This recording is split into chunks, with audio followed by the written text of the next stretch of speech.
Hello and welcome to Civil War Weekly, the podcast that answers the question, what happened this week in the American Civil War? I'm your host, Tim Patrick, and this is episode 97, January 23rd to January 29th, 1863.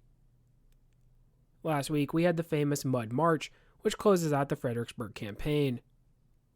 We also talked about the pay that soldiers received, including the difficulties of pay as well as frequency. This week, we have an event out on the frontier, but before we get into that, we need to close the book on Ambrose Burnside, and we need to introduce Joe Hooker as the commander of the Army of the Potomac.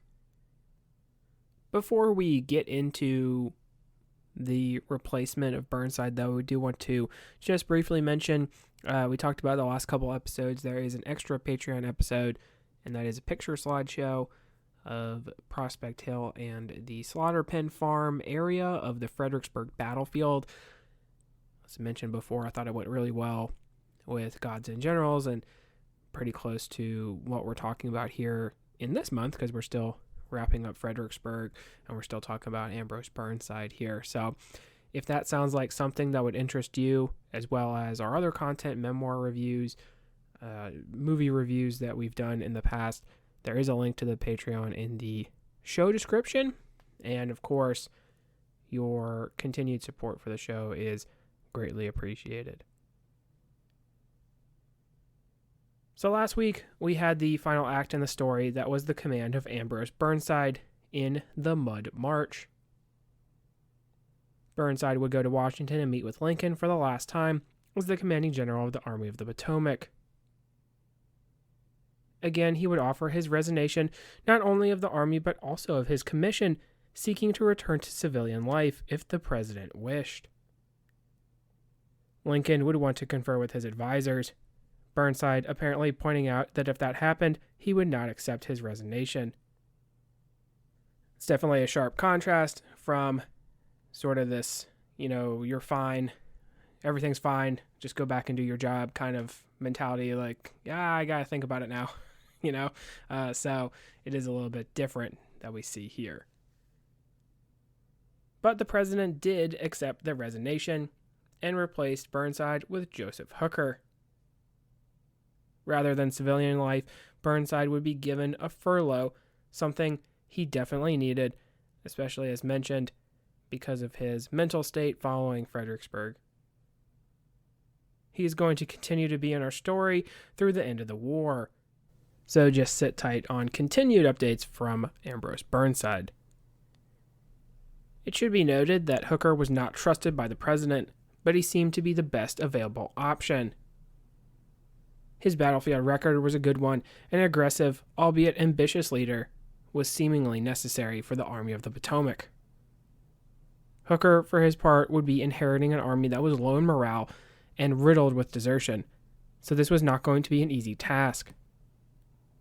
Soldiers were nonplussed at the appointment. Some were definitely glad to see Burnside go, though. Burnside does need to have the book properly closed on his tenure in Army command.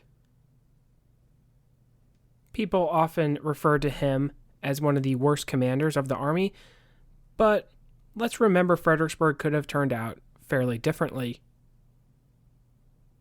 Even the advance to this base of operations could have maybe been different in its execution. Would Burnside have befallen the same fate at the North Anna? Maybe. I think there are things we need to point out, though. Burnside is the most reluctant commander I have read about. He is constantly saying he is not the right guy for the job and trying to resign. It's like this. I'm not a doctor, so if I was somehow appointed to be one, but was a normal doctor and kept saying, hey, I don't know how to do brain surgery, I'm a pediatrician, and the medical board just keeps saying, that's nice, go ahead and take a look at this guy's brain, and by the way, if he doesn't go well, our hospital is probably going to cease to exist. Extreme example, yeah, and maybe not quite that accurate, but still similar in my book. Self-confidence issues aside, Burnside does perform decently enough. It's easy to contrast him to the overcautious McClellan. McClellan would not have attacked at Fredericksburg. I firmly believe that. he would not have arrived to the point where Franklin's attack might have worked. So at least there's that. Burnside does suffer from being apolitical. He has no support, which also makes him attractive to the president on the flip side. But he also does not have support, which is a negative. There's also no support amongst his general officers. Franklin is a crony of McClellan. Hooker we have already talked about. Sumner is already a tough guy to work with, but at least of the old soldier mentality. There's going to be a common theme amongst these officers. It's kind of like coaching trees almost, where there's a lot of guys who are firmly in the McClellan camp, some people who are not, some who are just trying to do their job, and it does kind of get complicated. The other thing that I wanted to point out, though, that we're actually going to see here later in 1863 is that when Meade gets the nod to become commander of the Army of the Potomac, he's going to have support from the other generals. They're going to say, Meade's the guy you want. I could follow Meade. Doesn't really seem like Burnside gets that, right? It's more, this is kind of the next guy up. And if you don't take this, then Hooker is going to be in charge. And that's never a good reason, I don't think, just to deny Hooker a victory, right? To become the commander of the Army of the Potomac. We saw Rosecrans make at least some changes to his subordinate officers. Burnside really does not, so he's at a disadvantage there. Overall, I will allow you to make your own conclusion with Burnside. Unlike McClellan, he is going to have some more command opportunities, so perhaps we can view those and then make our judgment holistically. He was only in command for some 80 days, so this probably hampers our ability to really get a good picture. It seems to me, at least in this medium, like he came and went very quickly. A quick blurb to introduce Joe Hooker to Army Command. Hooker on paper is going to look like a good option for command in the East. He has been a veteran since Williamsburg, performing well in the 7 days. During the Antietam campaign, he gets the nod for wing command. There are many who hold the opinion that if he was not wounded, there could have been a real breakthrough around Dunkard Church, and Lee's army could have been defeated before retreating back into Virginia. Hooker will also have the political backing that would shift the war into the political sphere. Pointed out, I think in a previous episode, though, that Hooker is going to sort of be a free agent when it comes to politics. So he was a Democrat, and then he decides he's going to be a Republican. Salmon Chase, in particular, is going to be his political patron. He is going to start to reorganize and plan a strike at Lee, though. Way back in 1861, Hooker had shown up at the White House, seeking to be a general following the disaster at First Bull Run. He told President Lincoln that he could do a better job than those currently leading the troops. In early 1863, he was going to get the opportunity to prove it. He will start with the improved conditions of his troops. Caring for his men was something that had already stuck with his reputation. That ship had sailed for Burnside in his ineffectual attacks as they crashed against Marye's Heights. As we mentioned, Hooker would provide his men bread instead of hardtack. This sentiment is captured in this quote from the New York Times. We're glad to hear of the success of the system inaugurated by General Hooker for supplying his army regularly with fresh bread. If we may judge of the style of ovens used by the pictures of them given in the illustrated papers, they are simple and well contrived, not to turn out a good loaf or biscuit. There are professional bakers enough in every brigade of the army to work the matter, as well as the dough properly. As each soldier is entitled to a pound loaf every other day, we suppose between 60 and 70,000 loaves will be consumed per diem by the infantry, artillery, and horse marines under command of General Joe Hooker. So bread it is with the Union men as they are able to settle into winter quarters. Certainly, this would start to improve morale. I do want to just kind of also wedge in here a little blurb about Jonathan Letterman. We talked about Letterman when we mentioned some medical practices, he developed a triage system that was very effective, right? That triage system of caring for the wounded on the battlefield is still in its concept used today.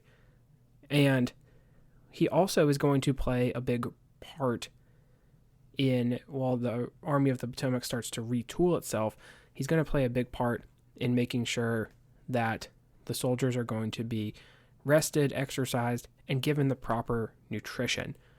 And we have some letters that are actually going to be after Hooker's tenure, but it gives you an idea. These are the kinds of things that he was trying to get into place while Fighting Joe is going to be the commander. And this is from Letterman. The diseases prevailing in our own army are generally of a mild type and are not increasing. Their chief causes are, in my opinion, the want of proper food, and that improperly prepared, exposure to the malaria of swamps and the inclemencies of the weather, excessive fatigue and want of natural rest, combined with great excitement of several days' duration, and the exhaustion consequent thereon. I would recommend to remedy these evils that food with an abundance of fresh vegetables, shelter, rest, with a moderate amount of exercise be given all the troops, and general and personal police be enforced. To accomplish this, I would suggest that an abundant supply of fresh onions and potatoes be used by the troops daily for a fortnight, and thereafter at least twice a week, cost what they may. That the desiccated vegetables, dried apples or peaches, and pickles be used thrice a week. That a supply of fresh bread, by floating ovens or other methods, be distributed at least 3 times a week. That the food be prepared by companies and not squads, and that there be 2 men detailed from each company as permanent cooks to be governed in making the soups and cooking by the enclosed directions. That wells be dug as deep as the water will permit. That the troops be provided with tents or other shelter to protect them from the sun and rain, which shall be raised daily and struck once a week and placed upon new ground. The tents d'abri also to be placed over new ground once a week.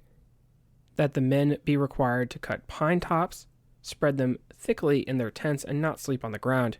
The camps be formed not in the woods, but a short distance from them, where a free circulation of pure air can be procured, and where the ground has been exposed to the sun and air such an extent as to vitiate the noxious exhalations from damp ground, saturated with the emanations from the human body and from the decaying vegetation. Sleep during the day will not compensate for the loss of it at night, and that not more than 2 drills per day be had, one in the morning from 6:15 to 7, and one in the evening from 6:30 to 7:15. Then the men be allowed to sleep until sunrise, and that they have their breakfast as soon as they rise. This, with the labor required for policing, will be sufficient during the present season. So we have a lot of things that are going to make sense to us, right? Like, get a lot of rest and do a little bit of exercise and make sure that you're eating a balanced diet. These kind of things that sort of are no-brainers for us are being implemented by Letterman here. It's also interesting how he wants to make sure that the camps are in the right spot. So if you start to really care for the well-being and the health of the troops and make sure they're healthy and good to go, they're going to be increased in their fighting capacity. And this is something that Hooker is definitely going to buy into. He's also going to make sure they get paid, stop the desertions, and then he's going to try to do something that's going to be a little bit different than the other Army commanders have done before, and that's he's not going to try a frontal assault like Burnside. So he's not just going to do the same mistake that his predecessor had done. So if you add all these things together, I would say, as our story unfolds here, we're not going to come to that conclusion today, but I would say that you're going to be, like me, a little bit surprised by Joe Hooker, who gets a bad rap sometimes, I feel, but you're going to be able to make your own assessment as we move forward. On January 29th, we have the Battle of Bear River, also referred to as the Bear River Massacre, taking place in modern-day Idaho. This would pit California volunteers attacking an encampment of Shoshone, which included many women and children. Now, if the Shoshone tribe sounds familiar, it probably should. Sacagawea, who would guide the Corps of Discovery, aka Lewis and Clark, was a Shoshone. She had been captured in a raid and sold to a French trapper. Fortunately for Lewis and Clark, she had run into them and served as a guide. Now, the Shoshone tribe had once covered a large territory which included parts of California, Idaho, and Wyoming. One day, I kind of want to do some extra content on the Corps of Discovery, but for today, just know this tribe has had conflict with white settlers for some time when we finally get to 1860. Most notably, they would come into contact with Mormon settlers. The Cache Valley, which was the site of the conflict, was even considered as a spot for establishing the Mormon territorial seat. As we may have discussed during the Mormon War, the general policy established by Brigham Young was to be friendly with their native neighbors. It is a little hard to be friendly with people who are coming in and using your resources and taking your land, though. Sporadic raiding and violence would break out between settlers and the Shoshone, which included action by Chief Bear Hunter, who would engage forces at a place called Providence Valley before being captured. With the Confederates seceding, there would be a need for more of a military presence to keep order, which prompted the moving of regiments from California. Leading the California Volunteers was Colonel Patrick Connor. Connor, as the name would imply, was originally from Ireland but immigrated to America. Winding up in Texas, he would serve as a volunteer in the Mexican-American War. At the outbreak of the conflict, he would be placed at the helm of the 3rd California Volunteers and moved into the Utah Territory. Now, if you remember, there had been a column of Californians who had moved into Arizona and New Mexico following the invasion of the Texas Brigade.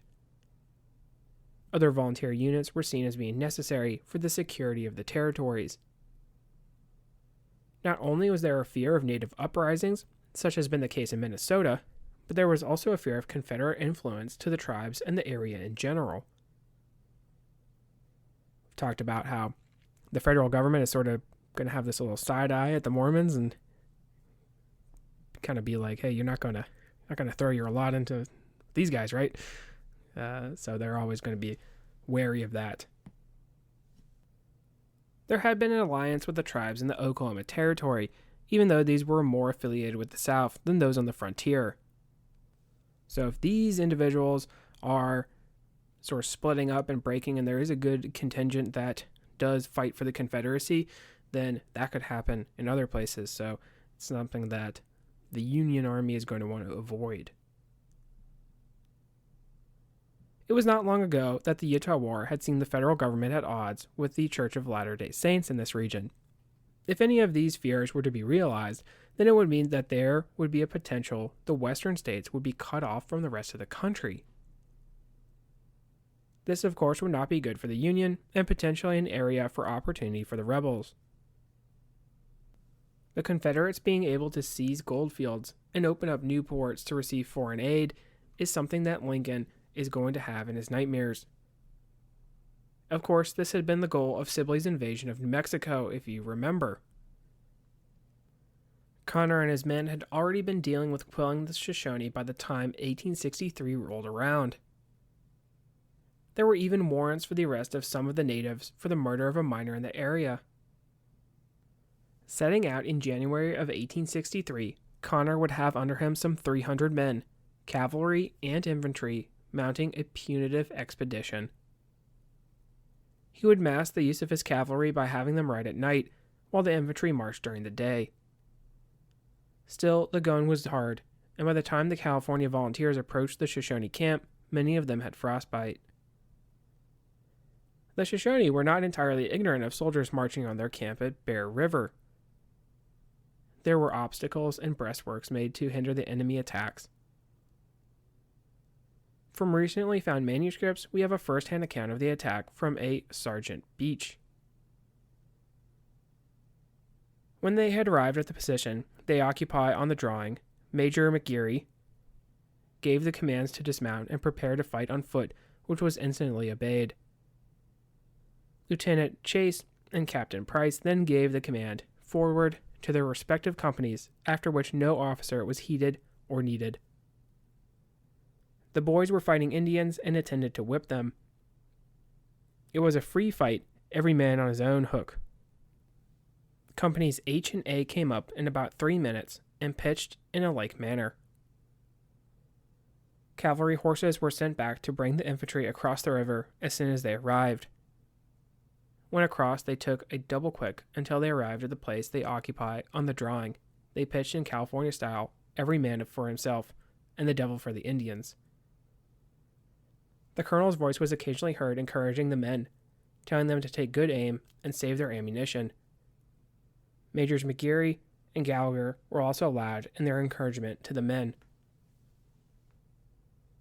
The Indians were soon routed from the head of the ravine and apparently anticipated a general stampede, but were frustrated in their attempt. Major McGeary sent a detachment of mounted cavalry down the river and cut off their retreat in that direction. Seeing that death was their doom, they made a desperate stand in the lower end of the ravine, where it appeared like rushing on to death to approach them. But the victory was not yet won. With a deafening yell, the infuriated volunteers with one impulse made a rush down the steep banks into their very midst, when the work of death commenced in real earnest. Amidst the roar of guns and sharp report of pistols could be heard the cries for quarters, but there was no quarters that day. Some jumped into the river and were shot attempting to cross. Some mounted their ponies and attempted to run the gauntlet in different directions, but were shot on the wing, while others ran down the river to a small island in a thicket of willows below, where they found a very unwelcome reception by a few of the boys who were awaiting the approach of stragglers. It was hardly daylight when the fight commenced. In freezing cold, the valley was covered with snow, 1 foot deep, which made it very uncomfortable to the wounded who had to lay until the fight was over. The fight lasted 4 hours and appeared more like a frolic than a fight, the wounded cracking jokes with the frozen, some frozen so bad that they could not load their guns, use them as clubs. No distinction was made between officers and privates. Each fought where he had thought he was most needed. The report is current that there was 300 of the volunteers engaged, and that is incorrect. 1/4 of the cavalry present had to hold horses. Part of the infantry were on guard with the wagons, while others were left behind, some sick with frozen hands and feet. Only 300 started on the expedition. So there is a lot to unpack there, and we're going to kind of talk about it here, right? But it's very kind of disorganized, it sounds like. The officers are jumping in to the fighting. They're getting it the same kind of combat as their private soldiers. So it sounds like there's not a whole lot of control here, which could add into these casualty figures that we're going to talk about here in a minute. The conditions also are very interesting. It's in snow, and talks about how a lot of the wounded are being frozen, right? And there's already men who are not going to be participating in the fight because of these harsher conditions. So that's also something that is fairly striking. 14 of the soldiers were killed, with an additional 49 wounded. Most of the casualties were in the initial assault and on the works before flanking movements were employed. The Shoshone were at a major disadvantage in terms of firearms compared to the well-armed California volunteers. This added to the breakthrough and subsequent slaughter. Bear Hunter, who was the subject of a previous arrest, was reportedly killed, not wishing to surrender.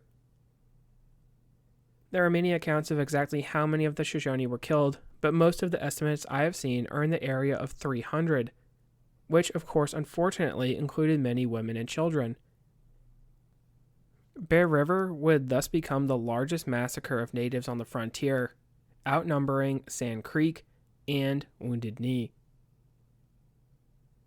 Some of the Shoshone did survive, eventually settling on the Wind River Reservation.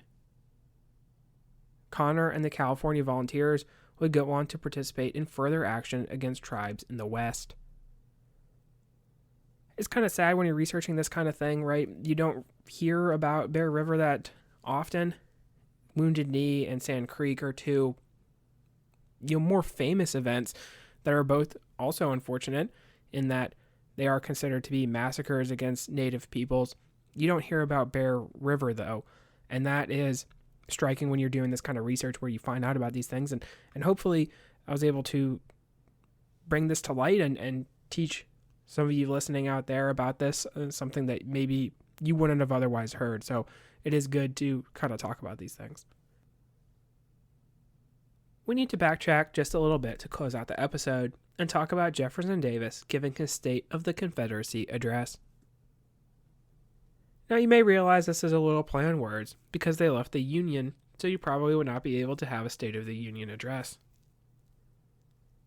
There's really not a whole lot to go over with this one. It's a direct response to the Emancipation Proclamation, and obviously is not a positive critique of that movement. Essentially, Davis is going to cite the Constitution and how Lincoln does not have the authority to emancipate slaves currently in Southern territory. His counter is that the slaves will retain their slave status, which is not surprising. Obviously, it is interesting that although a separate country in the eyes of the Confederacy, they are still going to make their arguments based off the U.S. Constitution. Let's put a pause to things there. This week, we said a see you later to Burnside, who's going to get put on the bench for a little while. Fighting Joe is ready to take control. We had the massacre at Bear River in modern-day Idaho as well, which is an unfortunate event to happen during the war. Next week, we are going to head back over to Charleston for some naval action. We will also head back to our old stomping ground of Fort Donelson for the Battle of Dover and the breaking of Forest from command under Joe Wheeler. If you like what you hear, please make sure to leave a review. Posted in the description should be a link to the website, Patreon, as well as Venmo information. I also would like to mention that with the website, I made sure it was available on the Wix app, and I'm not sure if that's going to be a better mobile medium.